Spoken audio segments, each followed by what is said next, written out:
មាន Good លោកយាយម្ morning, នាក់ my រស់ beautiful នៅក្នុង garden. ភូមិដាច់ស្រយាលគាត់មាន Let ចំការ the ចេកដ៏ sunlight ស្រស់ help ស្ you អាត grow មួយនៅ strong. ក្បែរផ្ទះឆ្នាំនេះចេករបស់លោកយាយផ្លែល្អណាស់ផ្លែនីមួយៗមានពណ៌លឿងទុំគួរឲ្យចង់ទទួលទានក្រៃលែងលោកយាយបានបេះចេកទុំទាំងនោះដោយប្រុងប្រយ័ត្នរួចរៀបចំដាក់ចូលក្នុងកន្ត្រកដើម្បីយកទៅធ្វើនំខណៈពេលដែលលោកយាយកំពុងយួរកន្ត្រកចេកសត្វទន្សាយវៃឆ្លាតមួយក្បាលបានឃើញហើយវាពិតជាចង់ញ៉ាំចេកនោះខ្លាំងណាស់ទន្សាយក៏គិតរកល្បិចដើម្បីបានចេកនោះមកញ៉ាំដោយមិនឲ្យលោកយាយខឹងសម្បាឡើយទន្សាយបានរត់ទៅខាងមុខលោកយាយរួចជម្រាបសួរដោយគួរសមដើម្បីតាក់ទាញចិត្តលោកយាយវាបានសុំលោកយាយជួយយួរកន្ត្រកចេកដ៏ធ្ងន់នោះលោកយាយឃើញដូច្នោះក៏មានចិត្តអាណិតនិងត្រេកអរជាខ្លាំងទន្សាយអូសកន្ត្រកចេកបន្តើភ្នែករបស់វាតម្រង់ទៅរកផ្លែចេកទុំបន្តើដោយក្តីស្រមៃចង់ភ្លក់រសជាតិប៉ុន្តែនៅលើដើមឈើក្បែរនោះមានសត្វស្វាលូបលួនមួយក្បាលកំពុងតែលូបមើលកន្ត្រកចេកនោះដែរស្វាលូបលួនមិនបង្អង់យូរឡើយវាបានលោតចុះពីលើដើមឈើក្នុងបំណងលួចយកចេកទាំងអស់នោះ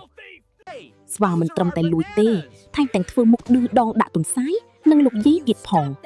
ឃើញដូចនោះអាទន្សាយវៃឆ្លាតក៏នឹកឃើញល្បិចមួយដើម្បីប្រដៅសត្វស្វាលូបលួននោះឲ្យរៀងចាម្ដង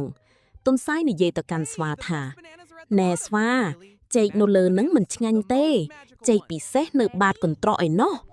សត្វស្វាដោយសារតែភាពលោភលន់ឮដូច្នោះក៏ជឿតាមសម្ដីទន្សាយភ្លាមដោយមិនបានពិចារណាឡើយស្វាបានលោតចូលទៅក្នុងកន្ត្រកចេកទាំងស្រុងដើម្បីរុករកផ្លែចេកដែលវាគិតថាពិសេសបំផុតនោះភ្លាមនោះទន្សាយក៏គ្របកន្ត្រកចិត្តរួចចងខ្សែយ៉ាងណែនធ្វើឲ្យសត្វស្វាជាប់ឃុំនៅក្នុងនោះតែម្ដងសត្វស្វាខំប្រឹងរើបំរាស់ក្នុងកន្ត្រកយ៉ាងខ្លាំងប៉ុន្តែវាមិនអាចចេញរួចឡើយពេលនោះមានដំរីចិត្តល្អមួយក្បាលដើរកាត់មកល្មមទន្សាយក៏បានហៅបងដំរីឲ្យជួយលើកកន្ត្រកនោះទៅទីបំផុតពួកគេបានមកដល់ផ្ទះរបស់លោកយាយមានចិត្តសប្បាយរីករាយណាស់គាត់បានដកយកចេកទុំល្អៗឲ្យទៅទន្សាយលោកយាយក៏មិនភ្លេចផ្ដល់ចំណីឆ្ងាញ់ឲ្យទៅដល់បងដំរីផងដែរបន្ទាប់មកទន្សាយបានបើកគម្របកន្ត្រកឲ្យសត្វស្វាចេញមកក្រៅវិញស្វាចេញមកទាំងក្តីអៀនខ្មាស់និងស្ដាយក្រោយខ្លាំងណាស់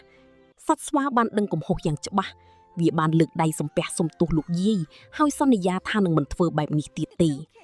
ដោយក្តីមេត្តាលោកយាយបានអត់ទោសឲ្យរួចថែមទាំងហុចចេកមួយផ្លែឲ្យវាញ៉ាំដើម្បីកុំឲ្យវាឃ្លានផងដែររឿងរ៉ាវនេះបានអប់រំយើងថាភាពស្មោះត្រង់និងប្រាជ្ញាតែងតែឈ្នះភាពលោភលន់ជានិច្ចសូមអរគុណសម្រាប់ការទស្សនា